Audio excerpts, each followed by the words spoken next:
Well, our specialist of a Tuesday, of course, is technologically and focused on the digital frontier. And just for a slightly shorter slot this week, because we've been all chat this last hour, is Professor Kevin Curran, the Professor of Cybersecurity at the Ulster University at Magee. Kevin, thank you for joining us. Good afternoon, Mark. Kevin, could you, listeners might not have heard this, Radio 4 was reporting this. I mean, significant artists like Kate Bush, Sam Fender, Damon Albarn have released a silent album about artificial intelligence. Now, is that silly for them to do that? You know, is it a protest? Is it what's going on, Kevin?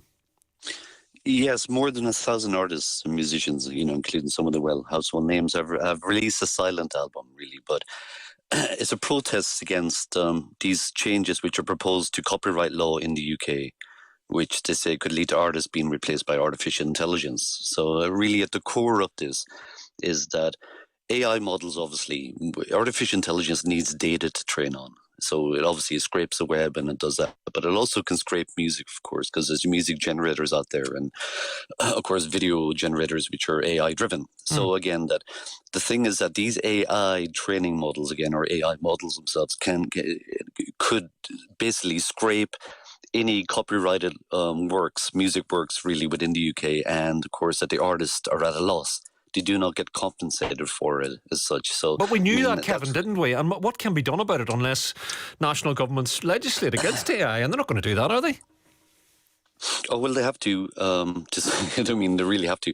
What they can do is obviously force the AI companies, again, these huge giants again, to be transparent about the actual data that they've trained on. And if they do train on any copyrighted, material, that they compensate the artist, in effect again. So it can be done, but it's not that easy, of course, to do it. But of course, that's what the artists are up in arms about. Really, is that they're going to lose out because they're not going to be compensated for the work they put in. You see, Paul McCartney and others involved. I mean, and Sir Elton John, Simon Cowell. It's not as if their mortgages aren't paid, Kevin. You know.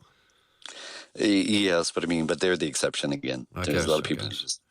Right, just in a word, the storm, Fibrous, one of the main connectors on this island, 1,500 people still without broadband.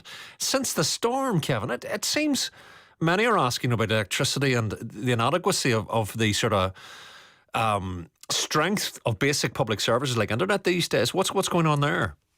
Yeah, and there's still 1,500 customers in the north who don't have any broadband for a month, really.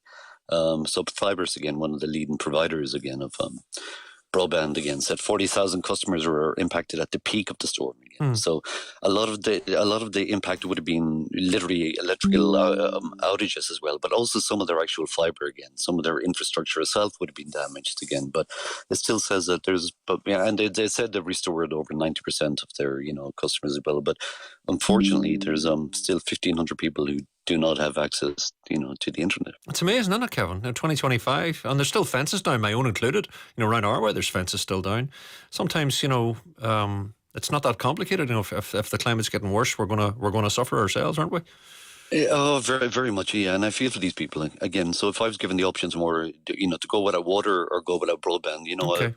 I would choose the broadband. I could easily get water elsewhere. It's become so crucial integral to our lives as well. So right. I really feel for these people. Professor Curran, thank you, Kevin, for that.